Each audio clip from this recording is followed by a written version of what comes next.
Welcome again to all the engineers. हम लोगों ने लास्ट क्लास में circuit model of DC generator पढ़ा था और आज देखेंगे circuit model of DC motor. तो circuit model of DC generator हम लोग देख लिए थे और हमने एक बेसिक जो सर्किट मॉडल होता है वो देखा था। मोटर एक इसमें आते हैं। मोटर बेसिकली डीसी मोटर वैसा डिवाइस है जो कि डीसी इनपुट लेता है, इलेक्ट्रिकल इनपुट, और मैकेनिकल आउटपुट देता है ना। डीसी इनपुट लिया, कॉम्यूटेटर उसको एसी में कन्वर्ट करेगा मैकेनिकल इन्वर्टर के रूप में, किसमें, आर्मेचर के कॉइल्स में, और फिर आर्मेचर के कॉइल्स फैराडे के सेकंड लॉ को यूज करके current carrying conductor placed in a magnetic field एक कंटिन्यूअस मोशन देंगे और उसके कारण आपका मोटर मैकेनिकल मूवमेंट प्रोड्यूस करेगा। तो इसमें भी हम लोग को ये देखना है आज, जैसे जनरेटर में हमने देखा कि पावर इनपुट शाफ्ट से आया, फिर कुछ रोटेशनल लॉस में गया, कुछ कॉपर लॉस में गया आर्मेचर वाइंडिंग में, ब्रश में, और तब फिर पावर आउटपुट मिला। उसी तरह से हम लोग यहाँ भी देखेंगे कि जो पावर इनपुट आएगा, इलेक्ट्रिकल इनपुट, और फाइनल जो मैकेनिकल आउटपुट है, दोनों के बीच में कहाँ कहाँ पावर का किस किस तरह से लैप्स हो रहा है और सर्किट मॉडल कैसा है। तो सर्किट मॉडल के केस में देखिए, ये टर्मिनल वोल्टेज या सप्लाई वोल्टेज भी आप इसको कह सकते हैं, जहां से पावर इन करेगा। ये आर्मेचर रेजिस्टेंस, ब्रश, रोटर, ठीक है, और इसके साथ यहाँ पे ये फील्ड वाइंडिंग,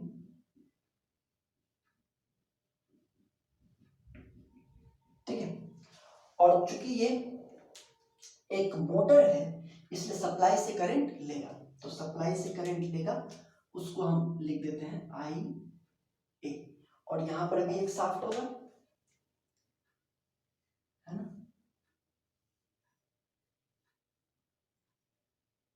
और ड्यू टू मोशन हमने देखा था जनरेटर में कि जिस डायरेक्शन में हम मूव करते हैं उसके अपोजिट डायरेक्शन में इलेक्ट्रोमैग्नेटिक टॉर्क लगता है, लेकिन यहाँ पर इलेक्ट्रोमैग्नेटिक टॉर्क जिस डायरेक्शन में है उसी डायरेक्शन में आपका मोटर भी मूव कर रहा है, ठीक है। तो ये सिनेरियो है और इसका एनालिसिस हम लोग करेंगे अभी। अब एक इंपॉर्टेंट पॉइंट ये है कि देखिए सीन कुछ ऐसा है, ये आपका है ना,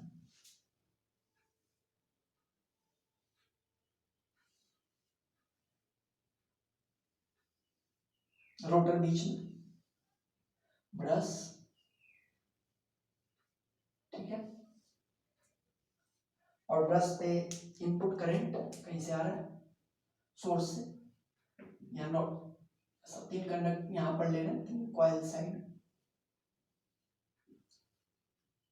सपोज यहाँ से करंट यहाँ से इन किया और इसका जो रिटर्न है 180 डिग्री से यहाँ से बाहर निकला, फिर इसमें इन किया और इसका रिटर्न 180 डिग्री पे यहाँ से निकला, फिर सपोज इसमें इन किया और यहाँ से इसका रिटर्न यहाँ से बाहर निकला, ठीक है। कुछ इस तरह का पिक्चर है और ये करंट कैरी कर रहा है, तो ऑब्वियसली आप फ्लेमिंग के लेफ्ट हैंड रूल को यूज करके किस डायरेक्शन में मूवमेंट होगा उसको निकाल सकते हैं। वैसे भी कर सकते हैं, लास्ट क्लास में मैंने आपको वैसे बताया था फ्लेमिंग लेफ्ट हैंड रूल से, आज हम आपको थोड़ा दूसरे तरीके से बताते हैं। देखिए ये जो लेफ्ट साइड है, नॉर्थ पोल वाला साइड, इस पूरे साइड से करंट इन कर रहा है ना, इस साइड से करंट इन कर रहा है और इन तीनों साइड से करंट बाहर निकल रहा है। तो हम लोग जानते हैं ये वाला रूल कि अगर करंट का डायरेक्शन इस तरफ से है तो मैग्नेटिक फील्ड ऊपर की तरफ होगा, है ना, या करंट का डायरेक्शन अगर ये है तो मैग्नेटिक फील्ड ये होगा, ये रिवर्स चलता है रूल। तो उसी रूल को यूज करें, इन तीनों साइड से, मतलब इस पूरे साइड से ये तीनों कंडक्टर से करंट इन कर रहा है और इधर से बाहर निकल रहा है, तो मैग्नेटिक फील्ड किस तरफ होगा, नीचे की तरफ, नीचे की तरफ, मैग्नेटिक फील्ड का डायरेक्शन नीचे की तरफ, यानी रोटर से मैग्नेटिक फील्ड नीचे से निकलेगा। अब रोटर पूरा का पूरा आयरन है, आयरन के इस पार्ट से मैग्नेटिक फील्ड निकल रहा है और फिर इधर से और इधर से इस पार्ट से इन कर रहा है, तो आयरन के जिस पार्ट से मैग्नेटिक फील्ड निकलता है उसको हम लोग नॉर्थ कहते हैं और जिधर से इन करता है उसको साउथ कहते हैं। इसलिए ये जो पार्ट होगा रोटर का वो नॉर्थ कहलाएगा और ये पार्ट जो है वो साउथ कहलाएगा। तो ये पार्ट नॉर्थ, ये पार्ट साउथ। तो आप सोच सकते हैं कि रोटर पे टॉर्क किस डायरेक्शन में लगेगा।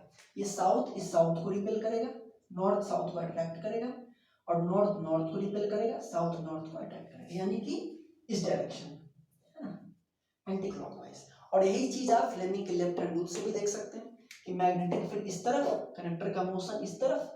इसके लिए अगर बात करें, मैग्नेटिक फील्ड इस तरफ, कनेक्टर का मोशन करंट का डायरेक्शन अंदर की तरफ, तो मूवमेंट नीचे।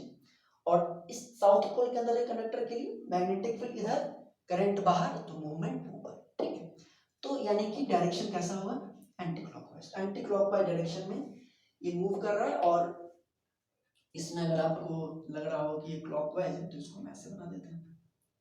ठीक है, इस डायरेक्शन में मूव कर रहा है। अब देखिए जैसे ही ये, हाँ इंपॉर्टेंट पॉइंट ये है कि इन रोटर में, रोटर के जो कंडक्टर्स हैं इसमें एक करंट तो आप सप्लाई दे रहे हैं, लेकिन जब ये कंडक्टर्स इस मैग्नेटिक फील्ड में मूव करते हैं तो इसमें भी एक ईएमएफ इंड्यूस होता है। जैसा हमने बेसिक ऑफ मोटर में पढ़ा था कि मोटर में कंडक्टर में हम एक सप्लाई तो देते हैं, लेकिन उसके अलावा भी जब वो कंडक्टर इस मैग्नेटिक फील्ड में मूव करते हैं और मैग्नेटिक फील्ड को कट करते हैं, चेंजिंग मैग्नेटिक फील्ड से पास करते हैं, तो इसमें एक अपना भी ईएमएफ इंड्यूस होता है ना, जिसको बैक ईएमएफ या काउंटर ईएमएफ कहते हैं। तो बैक ईएमएफ, और उसी को हम यहाँ पे दिखाएंगे। उस बैक ईएमएफ का फॉर्मूला वही है जो जनरेटर के लिए था, EB ZPN phi upon A। But what will be the polarity of that EMF induced? जैसे जनरेटर के लिए तो ये था, क्यों? क्योंकि इधर से करंट निकल के जाना था, तो ऐसा था। मोटर के लिए ये पोलरिटी कैसी होगी, या ऊपर प्लस नीचे माइनस होगा कि नीचे प्लस ऊपर माइनस होगा, इसको भी आप पता कर सकते हैं यहां से। देखिए करंट का डायरेक्शन इन कंडक्टर्स में अंदर की तरफ है, इसमें अंदर की तरफ है, इसमें बाहर की तरफ है, और ये कंडक्टर्स इस मैग्नेटिक फील्ड में मूव कर रहे हैं, और इसमें एक ईएमएफ इंड्यूस होगा, और ईएमएफ इंड्यूस का डायरेक्शन बताता है फ्लेमिंग्स राइट हैंड रूल। तो हम लोग इन कंडक्टर्स पे Fleming's right hand rule use करके इनके ईएमएफ के डायरेक्शन को निकाल सकते हैं। कैसे, देखिए जैसे इन कंडक्टर्स पे देखिए, टॉर्क लगने के कारण इस पर मूवमेंट इस तरफ है, यानी ये कंडक्टर नीचे की तरफ जा रहा है, तो Fleming's right hand rule use करते हैं ईएमएफ इंड्यूस के डायरेक्शन को निकालने के लिए।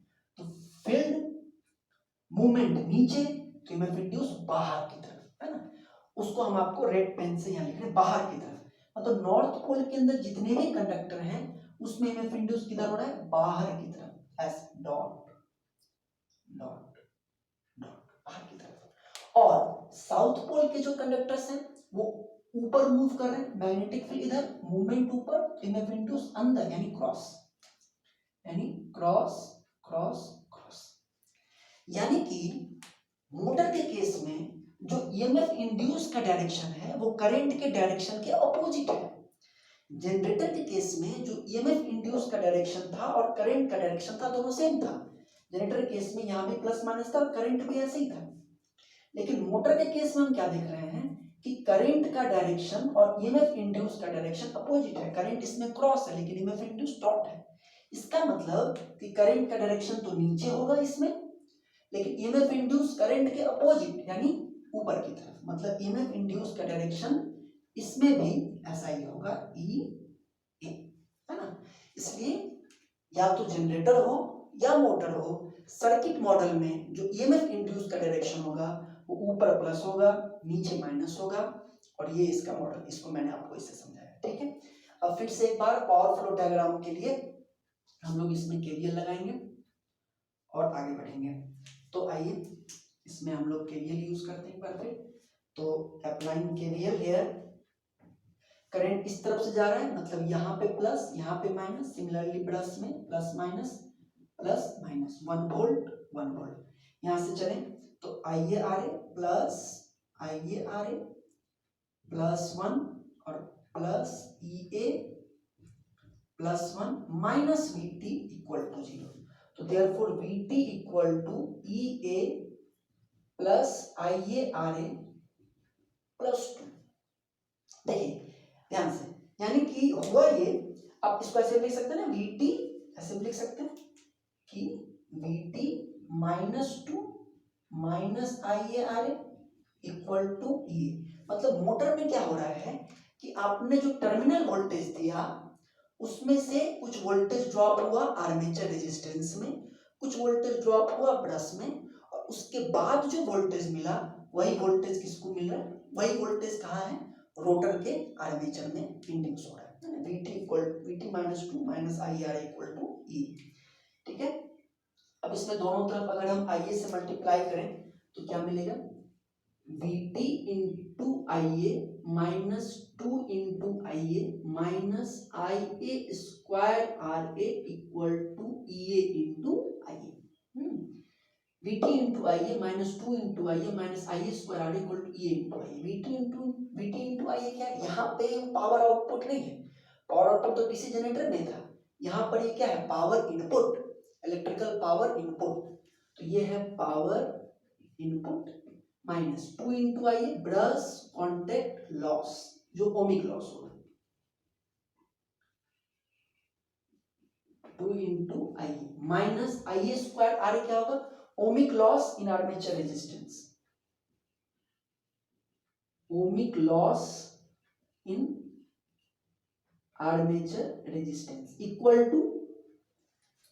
To E A into I A, यानी कि इलेक्ट्रोमैग्नेटिक पावर, ये इंटू आई। ठीक है, तो ये अब यहाँ पे पावर फ्लो डायग्राम आप देखिए, इनपुट पावर आया, उसमें से कुछ पावर ओमिक लॉस में चला जाएगा, है ना, जो यहाँ पर है, कुछ पावर ब्रश कांटेक्ट लॉस में चला जाएगा, और उसके बाद जो पावर बचेगा वो जाएगा आपको रोटर में, है ना, रोटर में सप्लाई से इनपुट पावर ली, उसमें से कुछ पावर आर्मेचर लॉस में चला गया, कुछ पावर ब्रश कांटेक्ट लॉस में, और बाकी जो पावर बचा वो आया किसमें, रोटर में। और अब रोटर में जो पावर आया उसके कारण रोटर मूव करना शुरू करेगा और उसके कारण शाफ्ट पावर मिलेगा। लेकिन फिर आप सोचिए कि रोटर को जो पावर मिल रहा है ना, क्या उतना ही पावर शाफ्ट को मिल जाएगा, नहीं, क्योंकि फिर से वही बात, कुछ लॉसेस होंगे ना, bearing loss and friction loss वो होंगे ही होंगे।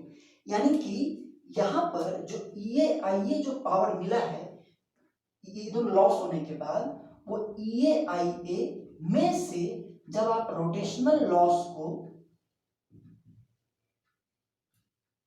घटा देंगे तब जो पावर मिलेगा वो होगा शाफ्ट पावर। तो आउटपुट पावर जो मिल रहा है मैकेनिकल पावर कैसे कैसे मिल रहा है, पहले तो इनपुट पावर लिए, उसमें से आर्मेचर कॉपर लॉस गया, ब्रश कांटेक्ट लॉस गया, तब मिला रोटर को पावर, और रोटर के पावर में से रोटेशनल लॉस घटाएंगे तो मिलेगा शाफ्ट पावर। इसका हम लोग पावर फ्लो डायग्राम देखते हैं। ठीक है, तो इसका पावर फ्लो डायग्राम कैसा होगा देखिए,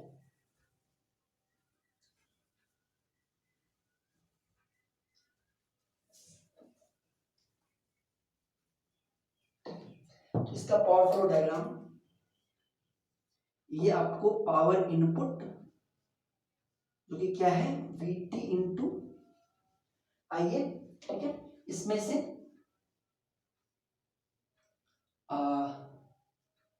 armature resistance, ohmic loss,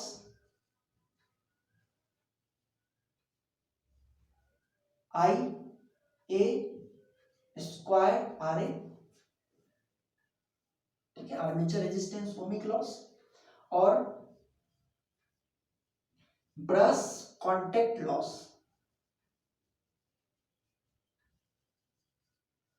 two into I, इन दोनों को बाहर निकाल दें तो मिलेगा आपको ये इंटू आई, और इसमें से फिर रोटेशनल लॉस को बाहर निकाल दें